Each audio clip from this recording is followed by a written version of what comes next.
Akimbo and the Elephants by Alexander McCall Smith. Escape. The leader was clearly angry over what had happened. He called his men over to him and spoke sharply to them, pointing to where the herd had been to underline his words. They all knew that the elephants would move quickly, now that they had scented danger, and that it would be difficult to catch up with the herd. For a few minutes, the leader seemed uncertain what to do. Then he spoke. "We'll follow them. I want to get those tusks." One of the men stepped forwards. "But they're going west. There are rangers that way. It would be too dangerous. They might—" The leader interrupted him abruptly. "I want those tusks. If you're frightened, then you can go home now." The man looked down. "I'm not frightened." Akimbo listened. The information that they were going to travel west excited him.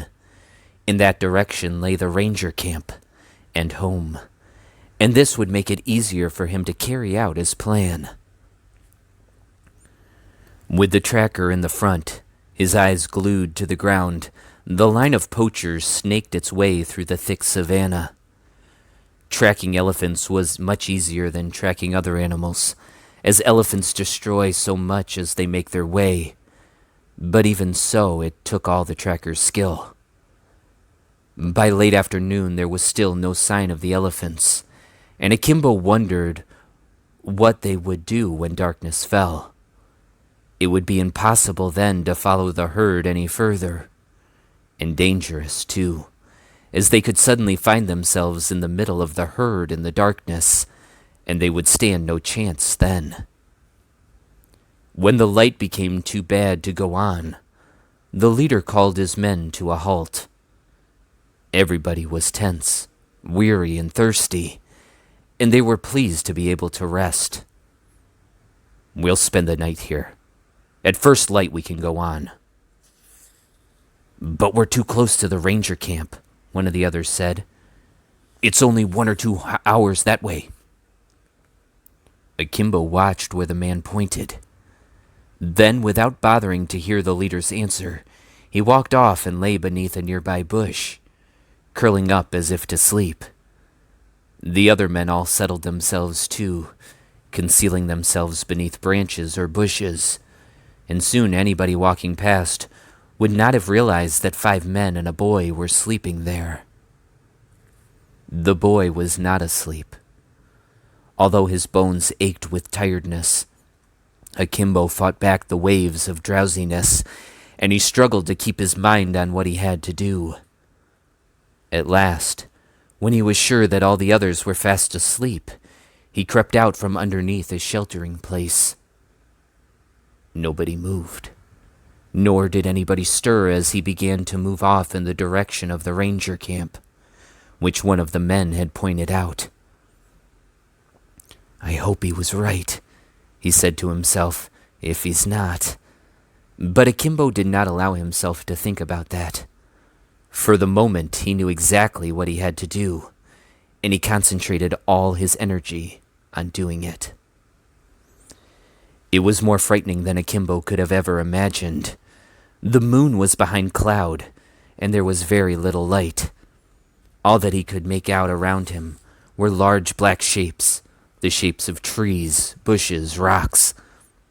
Akimbo tried to fix his mind on some landmark in order to keep traveling in the right direction, but it was almost impossible to do this in the darkness.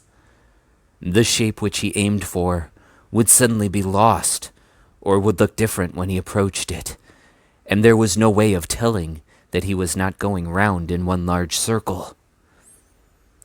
"If I'm just going round and round, I'll come back to where I started from, and I'll walk right into the poachers." After about 15 minutes, the cloud cleared, and there was a little more light from the sky.